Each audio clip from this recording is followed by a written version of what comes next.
Welcome, ladies and gentlemen, to a beginner's tutorial to timber and stone. This is a Dwarf Fortress like RTS in which you start with a few settlers and you build a town, a settlement. If you're not familiar with Dwarf Fortress, it's okay, you could just Google it. If you are, then that kind of saves a lot of explanation needed, but this tutorial is going to be for those who have never played a game like this before. So, to start off, you just do new game, like always, and you name it whatever you like. This is going to be the tube tutorial. And for beginners, I would probably recommend going with a medium to small size map. For this tutorial, we'll just go small.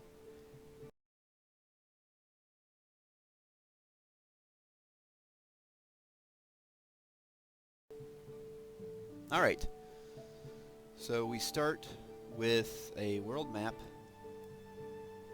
Oh, here we go.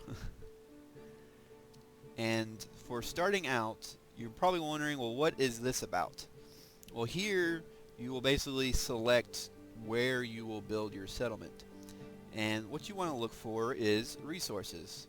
And so we just click on a random spot. It brings up a list of sort of description of the location.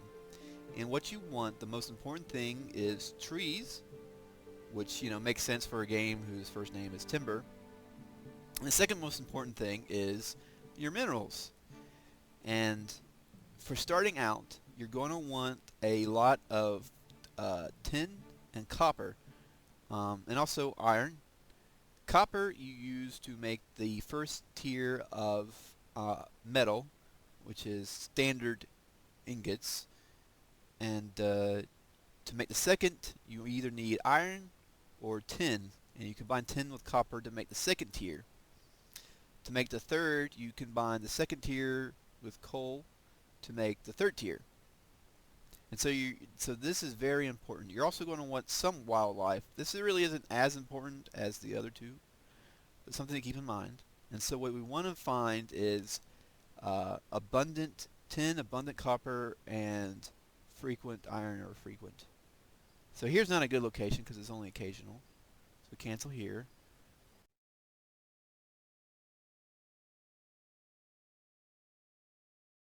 Alright, so the map finished generating, and we have a pretty interesting terrain here.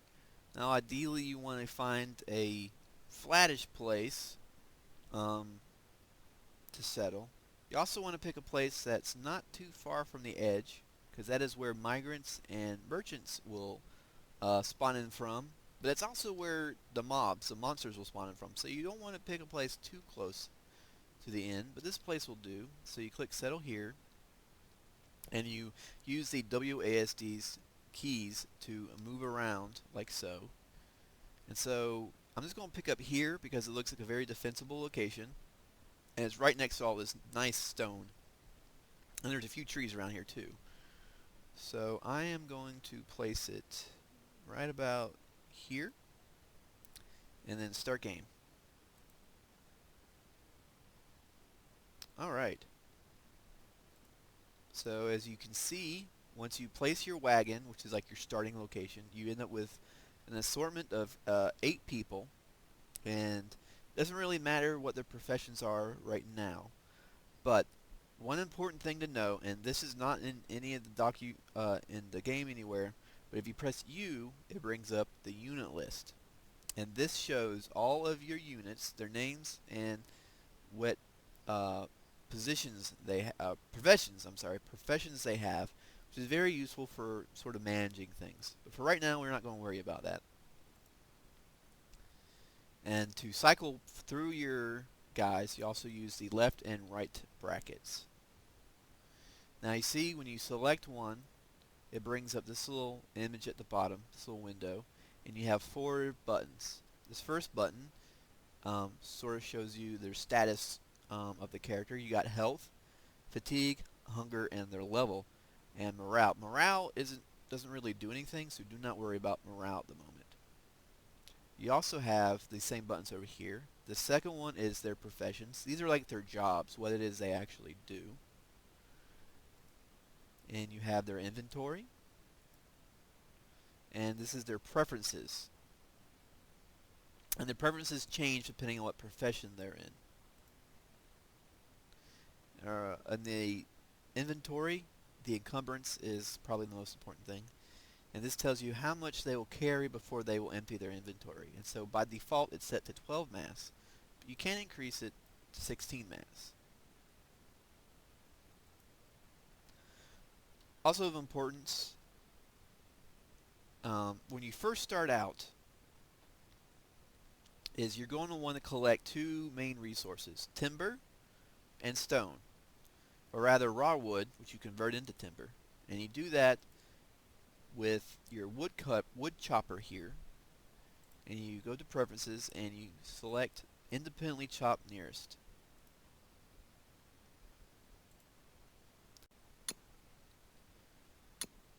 Alright, so it's very important to gather stone. And so I want to select this whole area for mining out. So I start with a corner.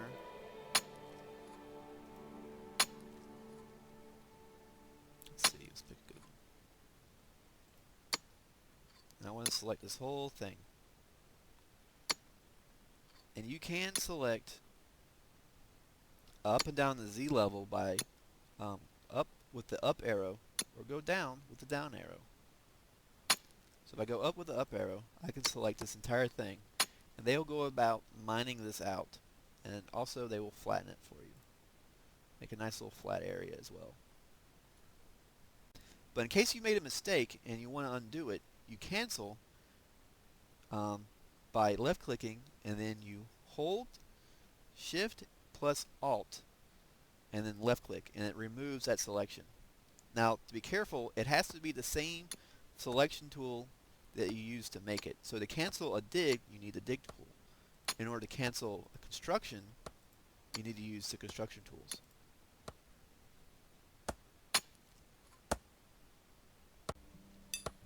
Next, you're going to want to set up a food supply. So two means of getting food is your farmer, right here, and your forager. And a forager is very good for collecting food at the very beginning, because they can just go around and they literally forage and they gather food from the environment. So we go to the unit list, again by pressing U. You can see who is a good forager. And in this case, our best forager is also our miner, but it doesn't really matter what level they are. So if we just look, we can sort of see. So we need a woodcutter, we need a miner. Who don't we need? Okay, so Norbert, we don't really need an infantryman right now. So we'll go ahead and switch you over to foraging. You go to preferences. Oops. So there we go.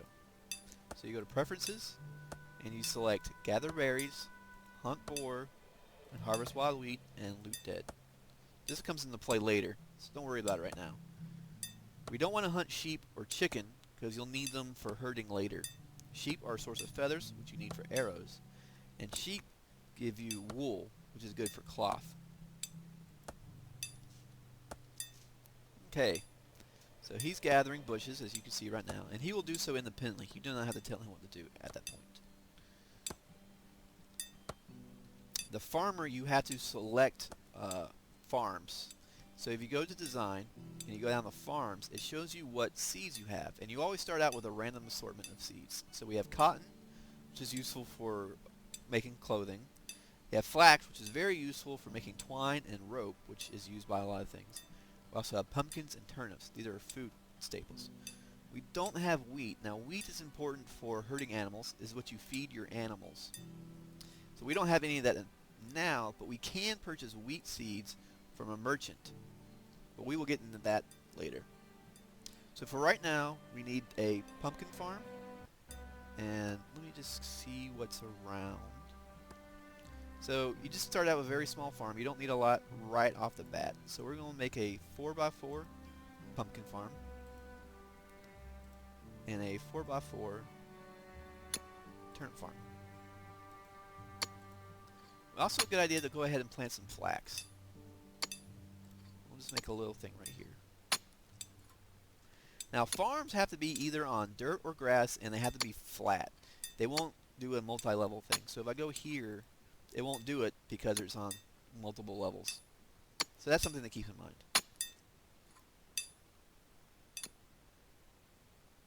And he goes, there he goes, working right on it.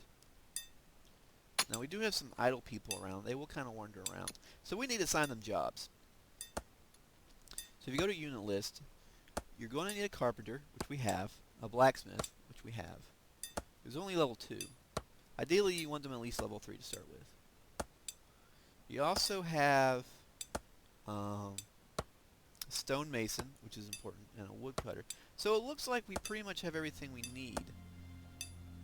We don't really need an archer right now. So we might select you to be a builder. And a builder, obviously, builds things. So we're going to have to take some the raw materials that we're collecting and process them into processed materials. If you go to resources, it shows up a list of all the things that you can have and can make. So this shows you the sort of raw materials you can gather. And you can track these on the side of the screen. If you select them and click track, they will pop up over here. And so at the beginning, it's a good idea to track food, raw stone, and raw wood. At least for the beginning, for the time being.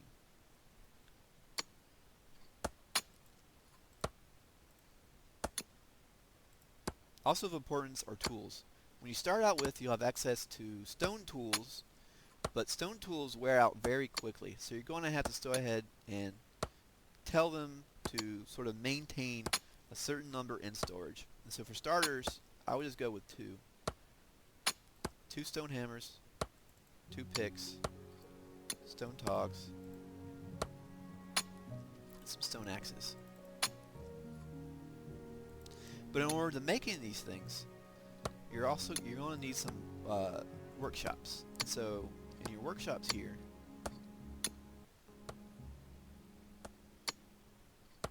so you go to workshops. Let's put them over here. That's a nice spot. So you have the most important one is probably your timbering bench and your workbench. The timbering is what you need to turn raw wood into timber. So you just go ahead and place that there. You also need a workbench, which is kind of your general all-purpose use. And so if you see the blue outline, you got a little yellow feet. That's where the person stands when they're using this station. So you got to make sure that they actually have room to stand there. You can also rotate by pressing spacebar, as need be. You're also going to want a stone forge and a stone anvil. This is for your blacksmith and stonemasons. A stone forge takes 12 stone, 4 dirt, and requires use of a hammer and a level 1 stonemason, which we have. Stone anvil needs a level 3 mason, 2 twine, 4 wood, and 4 stone. Now we don't have twine, which is kind of an issue, but we can set a tailor to doing that. So we're going to need a tailor. So again, if you press U, we go to tailor, and we can see that Allison here is our best tailor. So we go ahead and click on her, select her for tailor, and then jump to her. You can see she goes to work. But she's not doing anything because we haven't told her what to do. We need her making twine. So you go to process materials, you select twine, and you go ahead and tell her to maintain the storage. Let's say 20. And these have different recipes that tell you to make them from what. So you can make them from animal hair, which we don't have. Or you can tell them to make them from flax, which we also don't have. And spider silk, which we don't have. So we need animal fur or flax. Now we're growing flax right now, the farmer. That's going to take some time. The forager will collect animal fur from the boars that he hunts. So that should come in pretty soon, but we don't currently have any. So we're going to have to wait on the stone anvil. But that's okay, it's coming. So if you see here, storage is now yellow. That means we filled up on one of our storage items. Now this wagon provides 40 storage for each in the category, but that's not going to be enough. It fills up very quickly. So in order to place more storage, you go to Design, Objects, Storage, and in this case, you go to Wood, and you pick Raw Wood Stack, which requires 1 carpenter and at least 6 wood, which we have. So you just place it here, and you might want to go ahead and put a second one. You're also going to need a masonry stockpile too. And it's a good idea to place these things near your workshop areas so that workers don't have to travel so far when they need materials. So go ahead and place that one. Very nice. Also of note in this game is you can actually go down Z levels by pressing page up and page down. So if I page down, I can actually bring this down all the way down basically to bedrock. The black layer is bedrock. You can't dig below that. But you can't dig throughout all of this. So you got quite a bit to work with.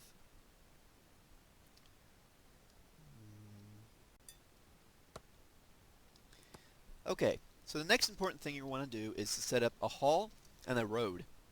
Halls are kind of where the migrants and the merchants will travel to, and you need a hall in order to get them to come onto your map. You're also going to need a road to connect the hall to the edge of the map. So if we look around here for a good place to put the hall, we kind of have this flat area already, but it's kind of taken up. The first place you put the hall is going to be temporary, so don't worry about it too much. You can establish a more permanent hall later once you're more established. But we should probably place it somewhere close to the edge of the map, which we are. So right here is a good little spot, but we kind of have a stump in our way. In order to remove the stump, all you got to do is left click it and then click Remove Tree Stump. Now you might be wondering, why would you ever want to keep stumps around? Well, trees will regrow from stumps. So as long as there's stumps around, the trees will always grow back. If you remove the stump, obviously the tree cannot grow. So I would suggest only removing stumps where they're going to be, where you're going to build something. So I'm going to go ahead and designate a hall. In order to do that, you go to Design, Hall, and just make a little area. It doesn't really have to be that big. So this will do quite nicely. But now what I'm going to need is a road that connects it to the edge of the map. So looking around, the closest edge is probably this way. So again, you go to Design, Roads, and you get this light blue marker. And all you got to do is sort of connect the edge of the hall to the map. So you left click and you just extend it out as far as it'll go. And again, you can page up and page down to cover greater area on Z levels, like so.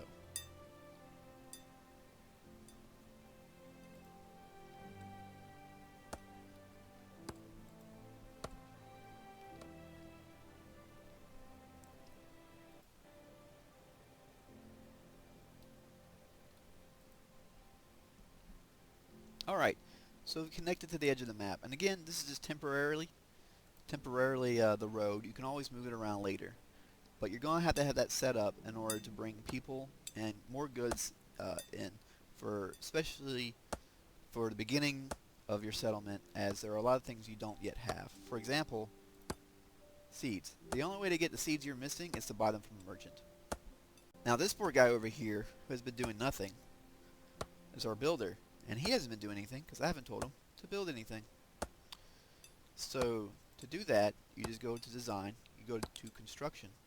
And I'm going to want a nice little wall around my hall. So you go to Walls, and you just select one of these. Now each of these takes a different amount of material to make. So Castle Brick requires brick. Timber Brick requires 2 bricks and 1 timber. Fillstone only requires stone. So since that's all we have right now, that's what I'm going to use. So you just left click and drag, like so. You can also increase the selection on the Z level by pressing up or down. So to make a too high wall, you just press up once, and you make a too high wall. And let's go ahead and make that all around. Now you can't do it one at a time like this, or you can select an area, and if you press Control, nope, if you press Alt, you can get a nice little outline that leaves the middle empty. Press up on the up arrow, and you can select a nice little square wall like this. You're also going to want to leave room for a door. And again, you can deselect an area or delete it by holding Shift plus Alt. And you see, he automatically goes to work. Nice. And our forge is complete. So you click on the forge, left click, and you're going to have to select a fuel source. And since all we have is wood, that's what you're going to use. Now this will consume wood as they use it, so you're going to have to make sure you have plenty of wood for that. But it really doesn't use that much, so don't worry about it too bad. Alright, so we now should have enough twine to make the anvil. We do. And who makes the anvil? Let's see, let's go to Objects, Workshops. Anvil is the stonemason. So do we have an active stonemason? You can go back to mining. We don't need you anymore. Our stonemason is Isolda, I guess is how you say that name. So we switch her back to stonemasoning and get that the anvil made. And once we do, we can make a knife for our friend, so we can go and get some of this wheat and go hunting. Alright, the stone anvil, is made. So now we can actually put the blacksmith to work. So we need, right now, we need to make some standard ingots. And with that we need either 2 copper or some scrap metal. Scrap metal you get either from the merchant or from looting goblins. But right now we have plenty of ore. I'm going to go ahead and tell them to maintain 5 in storage. And he'll get to work immediately making the iron ingots. Now once those are made, we need to turn those ingots into some tools. So we need a sharp knife. We need at least one of these. Let's maintain 1. Alright, we got a nice good start on our settlement here, and that, I believe, was pretty much everything you needed to know to get started for at least the first couple of days. I like to do more videos of this kind, going into more detail about more construction stuff, combat, herding, and a few other things. But for right now, this will get you started.